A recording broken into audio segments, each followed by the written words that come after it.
Pues muchas gracias, Maite, también a la Fundación Ibercaja por hacer posible estos encuentros y bueno, pues que tienen el éxito de convocatoria que estamos viendo aquí, ¿no? A ver, efectivamente, para mí Ignacio Peiró es uno de los escritores más relevantes de su generación. Yo lo sigo desde hace ya varios libros. Compartimos una editorial que es la editorial Fórcula, donde yo publiqué mi segunda novela y él ha publicado 2 libros magníficos sobre cultura inglesa. Y bueno, pues la verdad es que yo realmente tenía ganas de traerlo aquí, ¿no? Pero debo decir que para mí inicialmente fue una especie de acto de fe en su literatura, ¿no? Porque claro, cuando vi que había publicado una novela, una biografía de Julio Iglesias, dije, Dios mío, Julio Iglesias, ¿no? Está un poco pasado de moda. Pero bueno, como él bien dice en el prólogo, dice que en la literatura, y es algo que yo comparto plenamente, es mucho más, siendo que los temas que tratamos son importantes porque de alguna manera pues, nos reflejan, ¿no?, a nosotros como autores, realmente lo más importante es el modo en que lo tratamos, lo que somos capaces de sacar de ese tema, ¿no? Y entonces, pues, bueno, pues por hacer una pequeña nota literaria también relativa al prólogo, ¿no? Tú te refieres a una biografía de un jesuita llamado Edmund Campion, de Evelyn Waugh, espero no maltratar mucho la pronunciación, que te inspiró para escribir este libro, ¿no? O sea, tú tradujiste ese libro y entonces vienes a decir, ya no recuerdo exactamente, pero que no tienes, respecto a Julio Iglesias, ¿no?, y respecto, en este caso, al biografiado, no tienes el deseo ni de saberlo todo ni de escribirlo todo, ¿no?, sino de, bueno, pues de acumular una serie de datos relevantes del personaje que nos den un retrato, ¿no? Y efectivamente, pues has conseguido que me interese Julio Iglesias, cosa que realmente es un mérito, ¿no? Porque a priori, pues sí, es un personaje que efectivamente a mí me pasa un poco como a ti, ¿no?, que siempre ha estado presente en nuestra vida de un modo o de otro, pero yo nunca lo he seguido, ¿no? Mi padre pues era también más de la canción protesta, de Bob Dylan, de Pete Seeger, de los Beatles, ¿no? Y sin embargo, pues a Julio Iglesias pues lo tenía como un señor así un poco anticuado, ¿no? Pero, a ver, tú consigues trazar un retrato en el cual das una serie de pinceladas de signo contrario, ¿no? Por un lado, pues alabas pues su ambición, su capacidad de trabajo, su vocación de internacionalizar el español, ¿no? Porque, a ver, estamos hablando de alguien que vendió 800 millones de discos, si no me equivoco, y que fue número 1 en 90 países del mundo, y que cantó en 8 idiomas. Creo que solo su éxito es comparable al de Madonna y al de Elton John, ¿no?, si no me equivoco. Entonces, bueno, pues realmente tú trazas un retrato porque luego tampoco tienes piedad con él en determinados aspectos, ¿no? Pues, en fin, toda su cara B, ¿no?, que todos conocemos, pues también la relatas, ¿no? Y entonces al final, pues efectivamente tu retrato es un retrato atractivo y ambiguo, ¿no? Porque no llegamos a entender del todo al personaje, o sea, nos da muchas resonancias, pero al mismo tiempo nos queda un interrogante, ¿no? Entonces, yo la primera pregunta, imagino que ahora pues, querrás dirigirte al público, ¿no? Pero la primera pregunta es, ¿cómo es posible, ¿no?, que un cantante que no tenía demasiada voz, no sabía bailar, no componía apenas, de pronto se hiciera el cantante más importante del mundo, ¿no? Bueno, muchísimas gracias, Ricardo. Es un placer hablar contigo.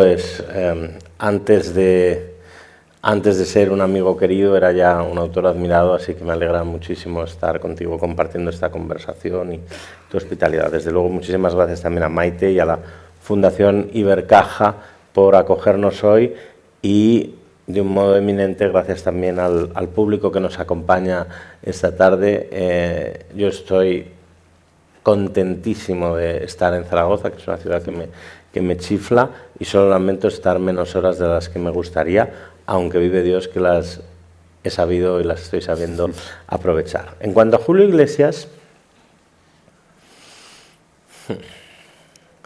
Bueno, en primer lugar, yo debo decir que si hay una vida entretenida en un español en el último siglo, posiblemente esa sea la de Julio Iglesias.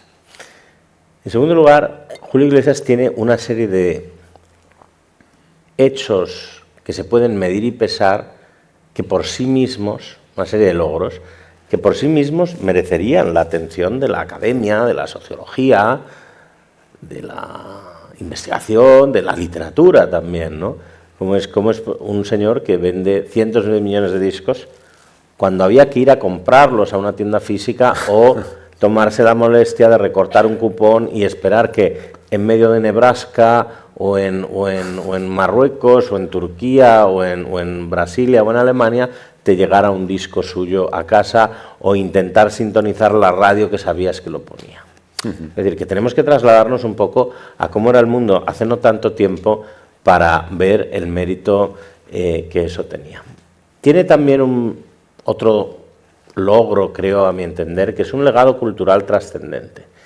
Hoy hemos visto hace poco, y ustedes podrán pensar lo que quieran del presidente de Estados Unidos, de Donald Trump, pero lo cierto es que apenas terminó de jurar el cargo, desapareció la versión en español de la web de la Casa Blanca.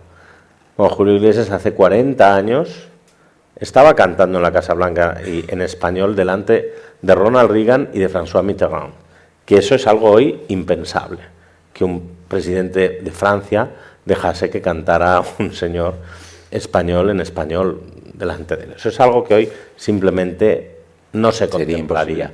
Y en parte no se contemplaría porque hoy se ve la pujanza de la lengua y de la cultura en español. Pero hace 40 años, en el fondo, era como si cantase en quechua o en tagalo. Era, digamos, una nota de color, un punto de exotismo.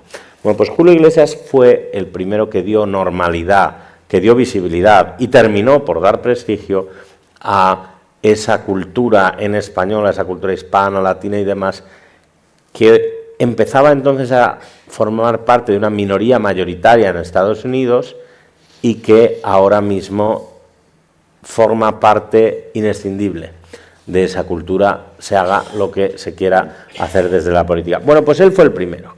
Y él fue el primero en triunfar en ese mundo anglosajón en un momento en el que, hablamos finales de los 70, primera mitad de los 80, se habían estrellado en esas costas gentes como Charles Aznavour, que es un cantante como la copa de un pino, gente como Roberto Carlos, también el cantante brasileño, muy parecido de alguna manera en algunas cosas. Un cantante melódico, un crooner, ¿no? En efecto. Lo llamas tú.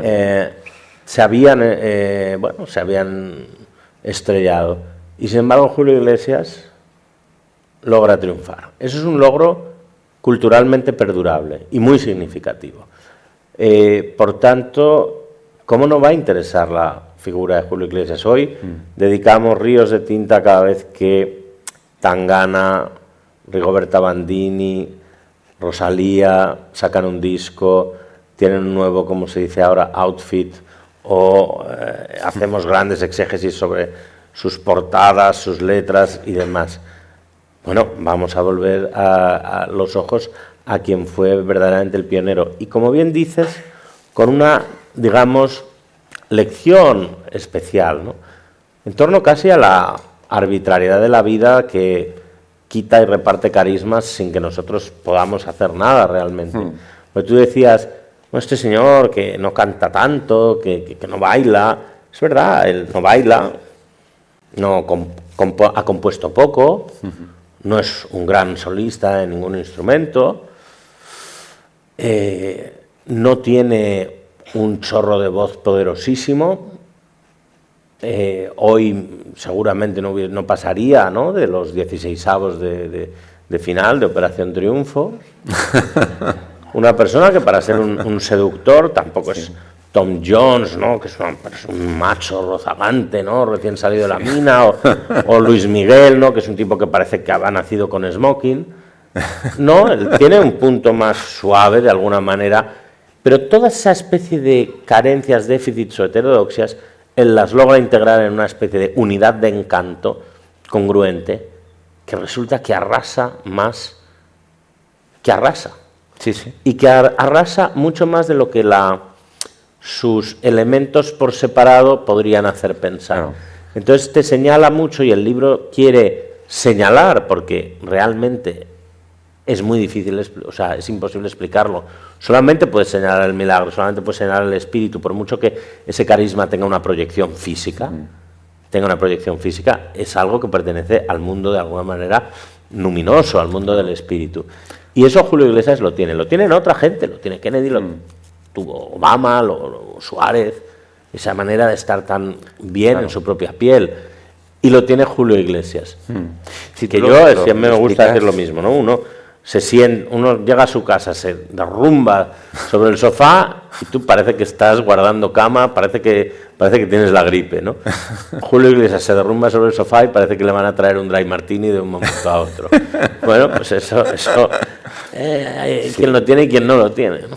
Sí, hay un par de frases que me estoy acordando, ¿no? del libro, porque bueno, la verdad es que la biografía está llena de frases, en fin, magníficas, ¿no? Ideas expresadas con una exactitud, ¿no?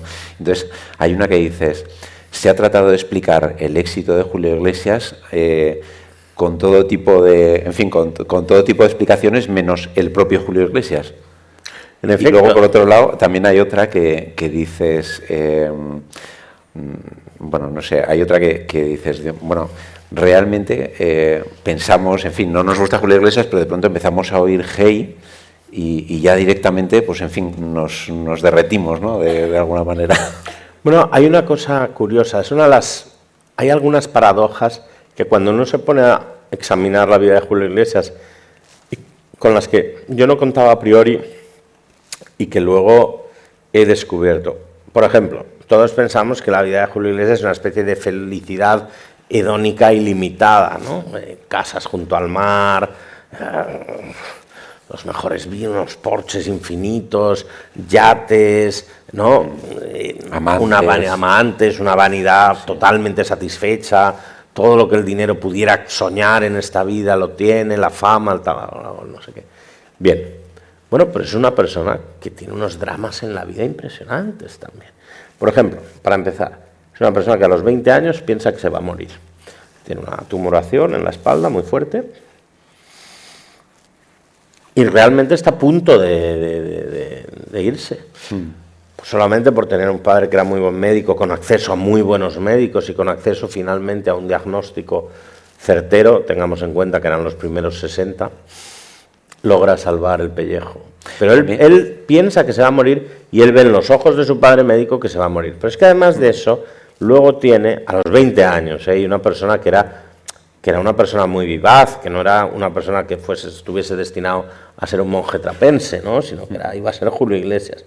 Bueno, luego tiene embarazos no deseados, matrimonios jamás previstos, traiciones de los que están más cerca de él, enfrentamientos padre-hijo con su hijo muy dolorosos. Por tanto, un secuestro de su padre, porque es su padre, no porque fuese un médico estupendo, no sé qué, sino porque era su padre. Claro, por tanto ves que de pronto esa maravilla de vida en Miami, ojo, hay algunas nubes en ese cielo, ¿no? Entonces esa es una de las paradojas que hay en el libro, aunque hay algunas. Bueno, ahí, su vida. A mí me ha gustado mucho, ya que se ha hablado del doctor Iglesias Púa, famosísimo. A mí los primeros capítulos del libro son de los que más me gustan porque son muy divertidos y además he aprendido de ti un término que no es que no lo hubiera oído, pero que ya directamente lo voy a adoptar. A ver, ¿cuál? Yo siempre hablaba de la burguesía y de pronto tú hablas de la mesocracia. Claro, me he dado cuenta de que yo estaba un poco decimonónico, porque efectivamente la mesocracia es la clase media, ¿no? Entonces, es el caldo de cultivo, digamos, esa pequeña burguesía conservadora madrileña, ¿no? Donde nace Julio Iglesias. Bueno, me alegra haberte aportado algo en esta vida, Ricardo. Realmente a mí ojalá verla dentro de poco en algunos de tus libros. Es que, ¿no? En fin, eso es una y el adjetivo mesocrático, que también es fabuloso. No, bueno, es muy curioso esto que dices, porque el padre era un ser de una viveza y una inteligencia realmente y una voluntad excepcionales. O sea, una persona que a los 90 años se casa y tiene 2 hijos con una persona numerosas décadas más joven que él, Si eso lo hacía a los 90 años, tú imagínate que no haría a los 30 o a los 40, claro. Sí. Pues es que en Madrid frecuentaba una discoteca que se llamaba Satanás, que hoy nos llamamos las manos a la cabeza de que pensar, pues imagínate en aquel Madrid, ¿no? O sea, que era, precisamente entroncando con esto, era un poco la piel del diablo. Pero era un hombre muy listo y que sabía que tenía que ser espabilado para salir para adelante. Entonces ellos están, cuando nace Julio Iglesias, son los conocidos como años del hambre, ¿no? Entre el 42 y el 44 en España hay varias cosechas malas por heladas y hay partes del país o gente que pasa hambre. Entonces él nace en los llamados años del hambre y su padre y su madre viven en una pensión en el centro de Madrid. Bueno, después van yendo al barrio de Argüelles, que es una cosa mejor, y ya luego después llegan a una especie de edificios que hacen para las altas jerarquías del movimiento y del franquismo. Bueno, digamos que van subiendo socialmente, pero en buena parte por las industrias y por la inteligencia del padre. De modo que en el año 63, cuando Julio tiene 20 años, ya están bastante bien instalados y el padre, que había sido un falangista camisa vieja, empiezan a arrumbar la camisa azul mahón y a coger el Niki Lacoste, la botella de fundador empieza a coger polvo y dicen qué cosa más buena esto que se llama whisky de importación, oye, qué bueno da, tal, ¿no? Y empiezan a abrirse, empiezan a encarnar esa apertura y esa primera transición sociológica y económica que existe en el tardofranquismo antes de la transición política. Y eso es realmente llamativo. Entonces, ves cómo desde ese momento Julio Iglesias ya está en nuestras vidas de modo permanente. Está en la cultura popular del franquismo, en la que va a quedar tanto, porque ahí empiezan Concha Velasco, ahí empiezan tantísimas gentes, ahí empiezan Víctor Manuel y Ana Belén, o sea, empiezan gentes de todo signo. Pero él hablábamos de transición económica y sociológica, pero en el inicio de la transición política, en el 77, en las primeras elecciones generales, en el recuento, ¿quién canta? Julio Iglesias. En el año 81, él, que había cantado esa democracia que nacía, por entonces sufre una de las mayores tragedias de la democracia española, que es ETA, porque, como decíamos antes, secuestran a su padre y, por cierto, lo tienen lo tienen secuestrado en un pueblo de Zaragoza, en Trasmoz. Pero después se lleva muy bien, siendo una persona de origen inequívocamente de derechas, se lleva muy bien con Felipe González. De hecho, cuando llegan en el 83-84, ya viviendo en Miami y demás, y llega a España a hacer una serie de conciertos, es recibido por el Rey, es recibido por Felipe González, es recibido por Jordi Pujol. Cosa pasmosa, ¿no? Hoy. Bueno, pues él venía con esa, digamos, autoridad moral.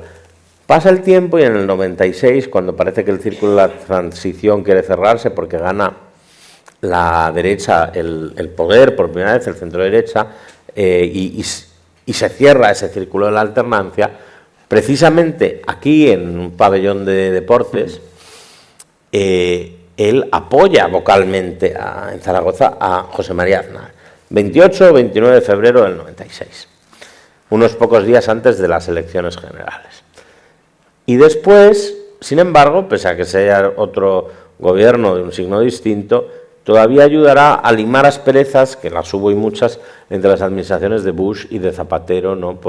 Utilizando sus contactos con Donald Rumsfeld, que entonces era el poderosísimo ministro de Defensa de Estados Unidos. Bueno, por tanto, dice, él ha estado ahí, ha estado en la boda de Ana Aznar, ha estado en todas partes, de alguna manera.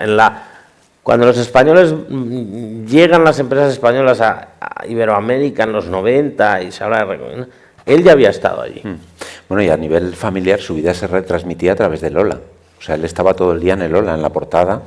Cada evento familiar, cada casa que se compraba, cada vez que se iba de vacaciones a un sitio, aparecía ahí. ¿Cómo fue su...?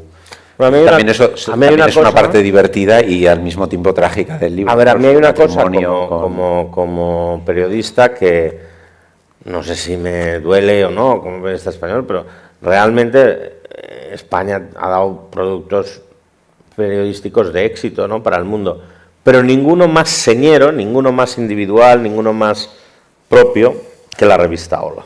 Eso es una cosa que internacionalmente es reconocida, ha tenido Hello, el no sé qué, o sea, ha tenido todo tipo de ediciones internacionales y demás, estilo de pensar. Bueno, pues hay detrás un motor para eso, que si no lo crea, lo recrea, si no lo define, lo redefine, es Julio Iglesias, y también será Isabel Preisler, y en concreto, desde que se casan en enero del 71 hasta que se separan a finales de esa década. Y ojo, digo se separan porque todavía no se pueden divorciar, porque en España no había ley del divorcio.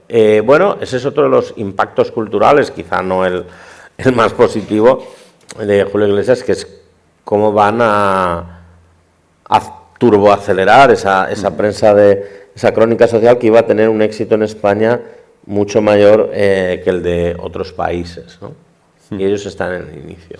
Bueno, y ahí, en relación con la revista Hola, también hay otro momento de su vida, también, que es el momento en el cual pues se conoce a su segunda mujer. Bueno, no, la conoce mucho antes, ¿no?, pero a Miranda Rinsburger, y el fundador de Lola, ¿no?, le pide en in extremis, ¿no?, que se case con... Yo siempre me había preguntado por qué en el año 2010 de pronto hay un día a finales de julio en el que Julio, en este caso Iglesias, parece tener un día como de una intensidad religiosa que no había visto seguramente desde que salió de los Sagrados Corazones, ¿no?, de su colegio.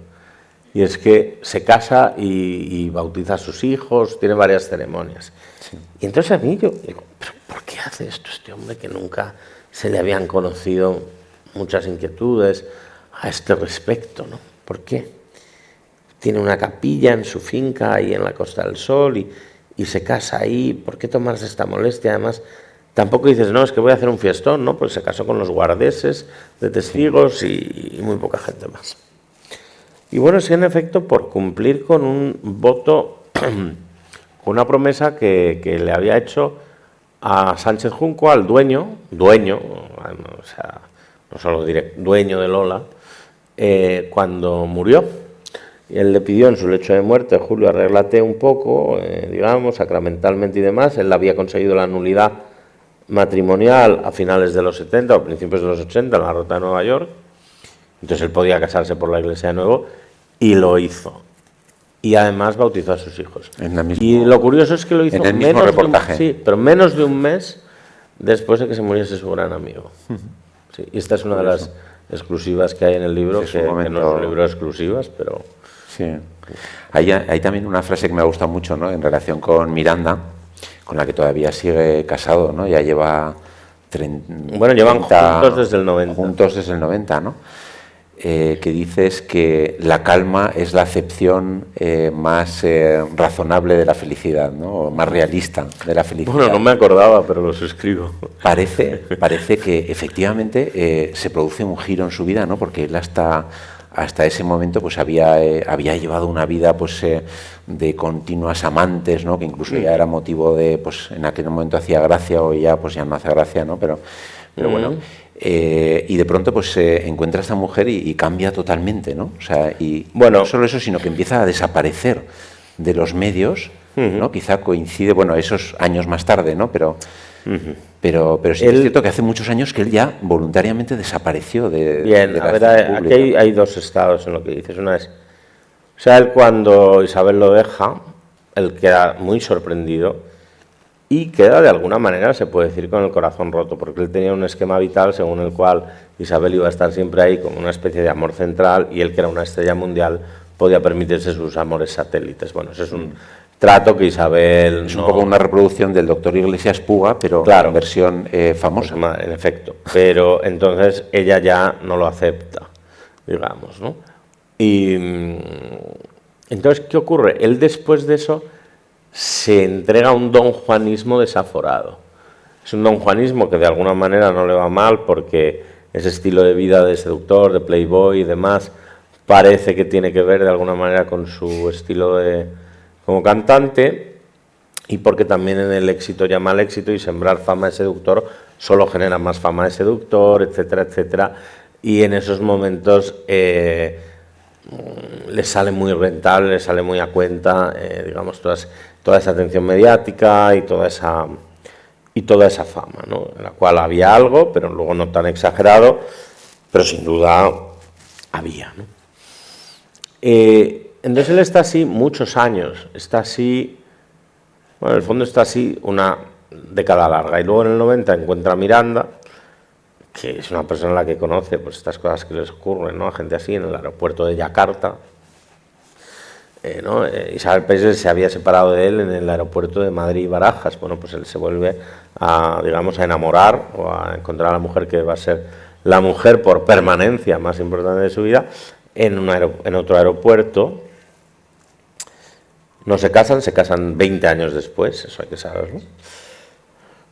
Pero a partir del momento en el que empiezan a estar juntos, desde luego las fotos escandalosas, esa vida, pues eso, ¿no? De Don Juan acelerado, por lo menos no llega a los medios en la misma medida. Van a tener 5 hijos juntos, nada menos. Pero además de eso, bueno, o sea, sí que hay gente que dice que sigue manteniendo, digamos, una doble vida, que luego que siempre va con 3 amantes, no sé qué. Pero es verdad que se han oído y se han dicho tantas cosas de Julio y de que es imposible, digamos, creérselas. El caso es que desde ese momento él ya no hace nada. Y luego ya mucho más tarde, a partir de sobre todo el 17 y demás, ya se retira un poco de los focos. ¿Por qué se retira de los focos? Yo creo, en primer lugar, por llamar la atención por su ausencia, ¿no? O sea, si tú pasas de una gran presencia a una gran ausencia, la gente dice, pero ¿dónde está este señor? Es lo que todo el mundo se pregunta. Por cierto, está en las Bahamas. Pero que le pega, ahí, ¿no? pasa como su crisis, ¿no? Sí, no, él está allí bien, ¿no? Él era muy célebre la frase de a mediados de los 80 de tuve que elegir entre el psiquiatra o las Bahamas. Bueno, pues él está ahí, entonces él se retira, ni siquiera hace una gran gira por sus 50 años en 2018 sobre los escenarios, pues ya ve que no va a dejar el recuerdo, que no va a estar a la altura de donde quiere estar. Y él ha sabido también jugar bien esa carta de no hacerse de menos, de no hacer cosas raras que fuesen contra la integridad de su carrera. Es decir, yo he visto a Lola Flores cantar rap. Él nunca ha cantado reggaetón, nunca se ha puesto a cantar indie, o sea, nunca ha hecho el bobo, ¿no? De alguna manera con su legado. Y de ahí su silencio también, en parte. Siempre ha sido fiel a sí mismo, de alguna manera, ¿no? Y luego, pues bueno, pues también lo que comentas, ¿no? Que realmente él ya, sus orígenes ya son de músico de otra época, ¿no? Porque en esa época del rock, de la canción protesta y tal, pues él es un cantante melódico como de los 40, 50, ¿no? Y bueno, es muy divertida también el momento en el cual él se inicia en los escenarios que ocurre en Benidorm, ¿no? Bueno, hay una cosa muy curiosa, en efecto. Él, por ejemplo, llega a Londres a estudiar inglés. Tras esta larga enfermedad, digamos, el padre quiere darle cuerda larga y dice, vamos a dejar que el chico pues que se resarza un poco y que disfrute un poco de su libertad y de sus 20 y pico años, ¿no? No vamos a tener, que está a punto de morirse, vamos a dejar que se lo pase bien. Y Julio se lo toma al pie de la letra en Inglaterra. Entonces, cuando él llega a Inglaterra en el verano del 65, ¿qué ocurre a partir de entonces en esos años? Y él está yendo y viniendo a Inglaterra hasta el 68. Bueno, pues los Beatles conocen su mayor ola creativa, hay un chico que se llama David Bowie que empieza a cantar, otro que llega de Belfast que se llama Morrison que hace oír su voz, están los Rolling, empieza también un jovencísimo Dylan, y todo eso a Julio es como una sartén antiadherente, no se pega, no le interesa en absoluto. Él va a estar desde siempre como una cápsula un poco ajena al tiempo, pero en eso va a tener de alguna manera una suerte, por así decirlo, o un éxito, un rasgo distintivo al menos. Tú coges a The Mamas and the Papas, tú coges a T-Rex, tú coges a Roxy Music, tú coges incluso a Scott McKenzie, tú coges a tantos, y tú los puedes datar casi como con carbono 14 entre unos años y otros. Sin embargo, a Julio Iglesias, entre el 75, el 85, el 95, el 2005, lo único son las patas de gallo, que tal, porque el tono del moreno es el mismo, la chaqueta de smoking es la misma, cambia. O la camisa de lino es la misma, sí, etcétera. Él siempre flota por encima del tiempo. Y él ha logrado, y eso lo logró vender. Luego hay otro tema curioso. en esto, que es en un momento dado el que planea tan meticulosamente su asalto al escenario norteamericano desde que aterriza en Miami en el año 79, y él aterriza en Miami en el año 79 pocos años después de que en España, y ese era el marco mental del país, se estrenara una película como La ciudad no es para mí. O sea, ese es el momento en el que él se va a Miami, es cuando estamos aquí viendo La ciudad no es para mí. Bueno, él llega a ese Miami y todo está muy premeditado, todo va a estar muy bien trabajado, salvo una cosa que se encuentra y que va a ser fundamental para él. Y que yo creo que ha sido muy poco señalada, pero a la vez muy sentida por todo el mundo, que es que él encuentra una estética dudosa, como toda la estética que emana de Miami y de tal, pues hay que tomarla un poco, ¿no? Con un grano de sal, pero poderosa. Entonces, desde entonces va a ser imposible no pensar en Julio Iglesias sin pensar eso, en un tipo que pasea relajado por la playa, con esos pantalones de lino, esa sensación, ¿no? Pues eso, ¿no? De que acaba de hacer el amor y está simplemente relajándose viendo el atardecer, y mientras tanto hay unas palmeras ahí y tal, y alguien debe de estar empezando a preparar un cóctel. Desde entonces esa va a ser su estética, ¿no? Una gente que baila en un patio, tal. Eso va a ser un aliado suyo muy poderoso. Sí, bueno, es verdad, y claro, y además, bueno, pues ahí la llegada a Miami, en este lugar mítico también que aparecía en el Ola, ¿no? Indian Creek, que bueno, tú comentas, ¿no? Que cuentas que es una isla y que hoy en día es una de las urbanizaciones más caras del mundo, que incluso Julio Iglesias, pues cuando construyó su casa, el tipo tuvo la visión de comprar 5 parcelas, ¿no? Y una parcela pues se la ha vendido a Ivanka Trump, la hija de Donald Trump. Otra parcela se la vendió a Jeff Bezos, el de Amazon, en fin. O sea que él ha tenido una especie de, como si dijéramos, de visión de que eso iba a ser el centro del mundo latino, ¿no? O sea, antes de que ese mundo se constituyera, por así decir. Él hace mucho para que Miami sea, en efecto, esa capital de lo latino, lo cual es también un cierto fracaso de Latinoamérica en sí, el tener su capital en Estados Unidos, pero su capital, digamos, espiritual. Pero él va a hacer mucho por eso, sí. Bueno, pero realmente, o sea, a mí también volviendo a esto del Festival de Benidorm del año 68, ¿no? Que es la primera vez él vuelve de Londres, ¿no? Porque le ha prometido al doctor Iglesias Púa que terminara Derecho. El doctor Iglesias Púa pues está horripilado pensando que se va a convertir en un hippie con una guitarra, que va a estar ahí, pues en fin, malviviendo los pubs, ¿no? Aunque realmente se fue de aquí y nunca le pidió dinero, ¿no? Con lo cual le dice, bueno, pues tan mal no le debe de ir, ¿no? Pero volvió y de pronto pues se vio en el Festival de Benidorm cuando él en realidad no quería ser cantante, sino que quería ser compositor, porque era consciente de... Es que, Ricardo, hay una cosa curiosísima. Si uno se pone a pensar en artistas plásticos, pintores, escultores, tal, arquitectos, músicos, compositores, cantantes, la inmensa mayoría de los escritores, ¿quién de esta gente no sabe a los 20, 22 años que se va a dedicar a eso? O que tiene una fuerte vocación para esos oficios. Casi nadie. Pero Julio Iglesias, sin embargo, solo bien pasada esa raya de los 20 años, empieza a pensar, lo descubre, ¿no? Cerca de los 22 años. Por tanto, es un caso muy excepcional de tardanza, en el fondo. Sí, efectivamente, ¿no? Pero bueno, luego también, o sea, confluye, digamos, esa vida que tú haces un paralelismo, ¿no? Es la vida oculta, ¿no? Que empieza a partir del año 2011, cuando él se retira por completo, de toda esa parte que ha tenido una exposición mediática como ningún artista en la historia, ¿no? Lo cierto es que él tiene una trayectoria marcada por la casi ansiedad, ¿no? De llegar a lo más alto, sobre todo llegar a lo más alto en Estados Unidos, y eso él lo consigue, y en el fondo lo que hace que Julio Iglesias sea Julio Iglesias y no terminase como otros buenos cantantes de la época, pero que han tenido su público, que han merecido su respeto, pero que no han tenido su alcance universal, como Juan Pardo, Diango, o sea, lo que al final hace que Julio Iglesias sea Julio Iglesias y no eso, Juan Pardo o Diango, es que él tiene esa visión, de decir, voy a salir fuera de España, voy a intentar triunfar donde nadie ha triunfado.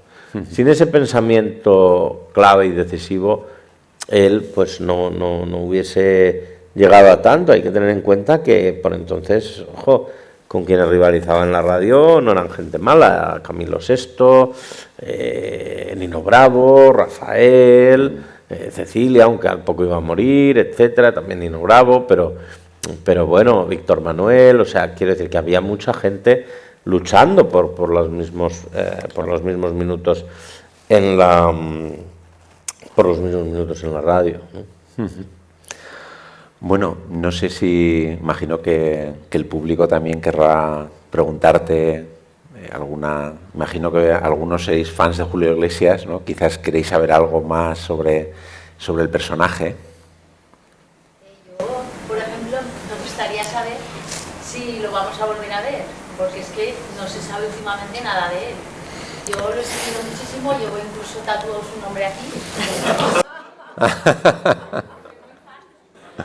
Y me encanta. Entonces, el no saber nada ahora de él, pues claro. Entonces, yo lo que sé es lo que puedo contar. Yo lo que aventuro es que no.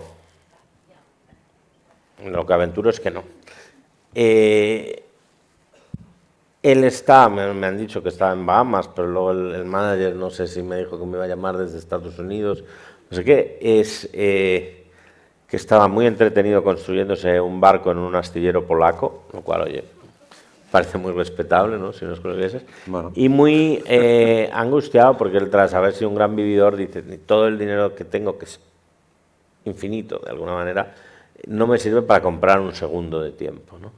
Y luego también hay otra cosa que ya dejo dicho antes, que todo lo que quiero hacer no lo debo hacer, ¿no? O sea, todo lo que él querría hacer, que podemos imaginar perfectamente, ¿no? Que no es jugar al parchís, pues no lo puede hacer, ¿no? Pues comer, beber, todo tipo de excesos, pues ya no los puede hacer, porque ya, pues claro, hay un tiempo para todo. Entonces él lleva con una melancolía especial eso. Sí. Esto que dicen que está preparando una serie de Netflix, sí. ¿está supervisando? ¿Eso es cierto? Sí, y además lo que pasa es que, igual que unas memorias, pues hombre, él tiende a ser, digamos, meticuloso, otros usarían otra expresión, ¿no? A la hora de dirigir el asunto, ¿no? Por ejemplo, hay escritores a los que han dicho que no a escribir sus memorias, que yo tengo la teoría de que nunca las sacará precisamente por eso, porque les ponía unas condiciones que no podían aceptar, ¿no? Pero sí, lo de Netflix va adelante. Si me permite. A ver, a mí me pasa un poco lo contrario que a la primera persona que ha preguntado, que no conocía, no he seguido nada a Julio Iglesias. La verdad es que un amigo me regaló el libro, me lo he leído y me ha encantado. Y me gustaría hacer un par de preguntas, conteste a una, a dos, a la que le dé la gana. Una es si Julio Iglesias conoce el contenido del libro y si opina algo sobre él. Y la otra es que, y es un poco quizá por desconocimiento, yo no... A ver, cuando he leído el libro he visto a alguna persona que realmente ha reaccionado vengándose de Julio, su manager y el mayordomo y tal, ¿vale? Pero teniendo la vida que ha tenido en su relación, sobre todo con las mujeres, supongo que habrá dejado muchos pelos en muchas gateras, ¿no? Y no he oído, y a lo mejor es que no me he enterado, o a lo mejor es que no ha pasado. Es decir, ¿qué hace él con las mujeres para que ninguna se queje o nadie se vengue? Bien. La primera pregunta era sobre... Bueno, sí, yo sé que conoce al menos... O sea, hay que tener en cuenta que llevan 60 años escribiendo sobre él, por tanto... quiero decir, y han dicho cosas de él irreproducibles, ¿no? Por tanto, y además publicadas, ¿no? De traiciones, delaciones, etcétera, ¿no? El libro ese que escribe un mayordomo suyo en su contra es una obra maestra de la traición, ¿no? y de cómo poner a escurrir a alguien, ¿no? Dejándose así él mismo muy mal, ¿no? Porque además, pues un mayordomo puede escribir un libro contra Julio Iglesias, pero Julio Iglesias no va a escribir un libro contra su mayordomo, ¿no? Para quejarse, ¿no? Entonces sí que conoce y sé que están contentos, el manager también me llamó y sé que Julio Iglesias pues también tiene mi teléfono y que me iba a llamar, pero cuando se lo di, luego perdí, que le di mi teléfono, yo vivo en Italia, le di mi teléfono italiano, que es el que uso más, y justamente en estos días lo he perdido, así que igual tengo una cosa rarísima que muchísima gente a lo largo del tiempo hubiese lamentado, que es llamadas perdidas de Julio Iglesias, ¿no? Así que no lo sé hasta que no recupere el teléfono. En cuanto a lo demás, digamos, lo de la cancelación, hombre, él ha tenido demandas de paternidad, que me parece ya, digamos, algo de bastante seriedad. No se han sustanciado en nada en su contra en las instancias judiciales, pero han estado ahí y realmente en el caso del hijo de Edith dos Santos, que era una bailarina, una ex bailarina portuguesa con quien tuvo un romance a mediados de los 70, en Feliu de Guíxols. Bueno, pues es obvio que el hijo el hijo de los hijos de Julio Iglesias es el que más se parece. O sea, es tremendo, ¿no? Que es una cosa que uno antes podría dudar que Enrique fuese que a que fuese este muchacho. En lo demás, en lo de la cancelación, hay que tener en cuenta una cosa, quiero decir, que él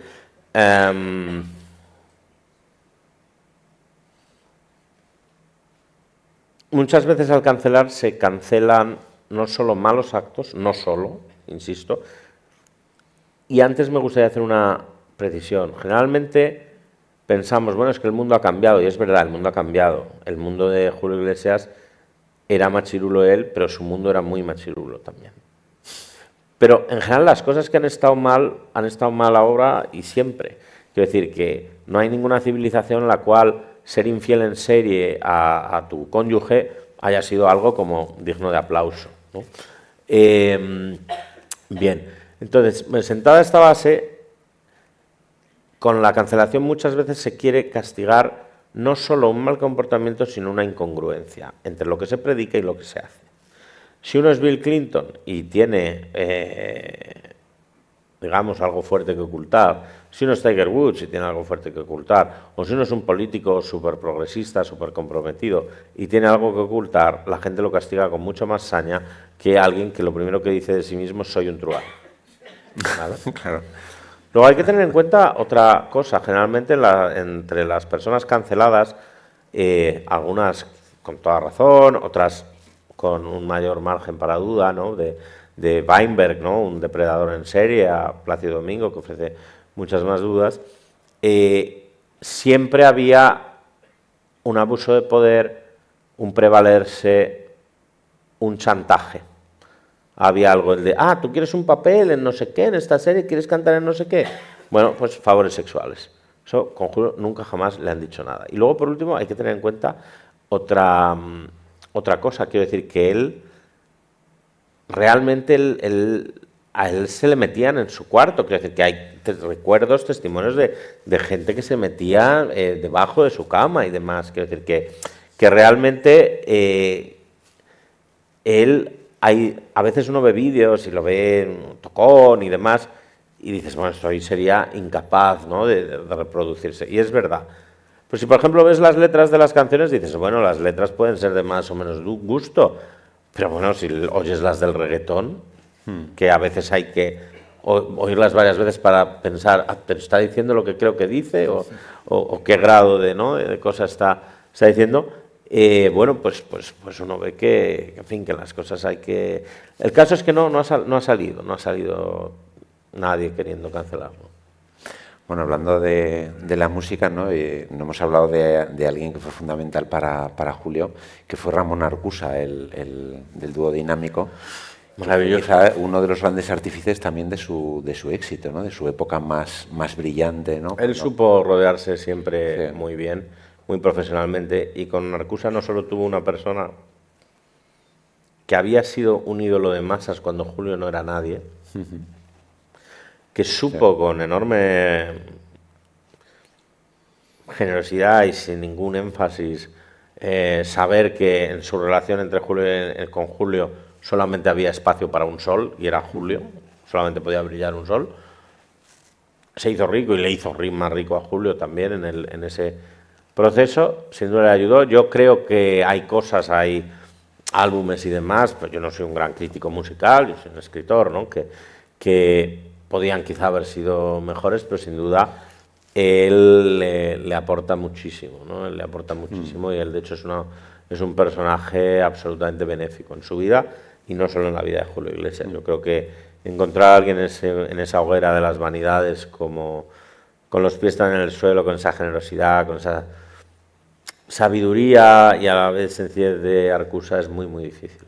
Sí, incluso cuando le preguntaron, ¿no?, que después de su ruptura cuál había sido el mejor disco que había, o cuál le parecía el mejor disco que había tenido Julio Iglesias, eligió justo el siguiente al que él se fue, ¿no?, de alguna manera, bueno, que fue La Carretera. En sus memorias él explica o sea, igual que otro antiguo manager iba a dedicarle largos capítulos de estas venganzas que dicen, no soy una venganza, pero Arcusa en 2 frases, en media chicuelina, lo remata y dice, bueno, hubo unas diferencias que algunos quisieron engrandar y no sé qué, como un señor, ¿no? Eso es una cosa muy pasmosa. ¿Tenéis alguna pregunta? ¿No? Bueno, pues la verdad que ha sido un placer, tenerte aquí, Ignacio. Espero que en algún momento dices que igual es tu último libro, esperemos que... Hombre, esperemos que no.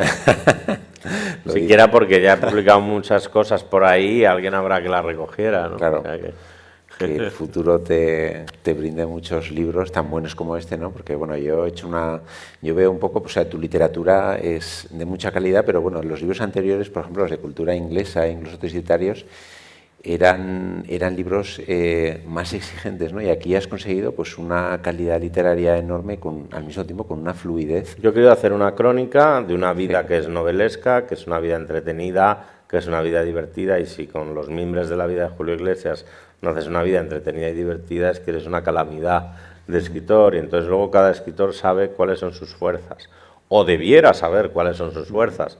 Entonces, pues a mí este era un tema y era un tipo de libro que sabía que, si me perdonan, ¿no?, lo que pueda tener de jactancia, bueno, que al menos me iba muy bien con el género con lo que yo escribo, que es un libro que se lee rápido, que se lee muy bien, que tiene estilo, que tiene exigencia literaria, pero que se lee con una sonrisa y demás. Ese es un género de literatura en el que yo me siento comodísimo.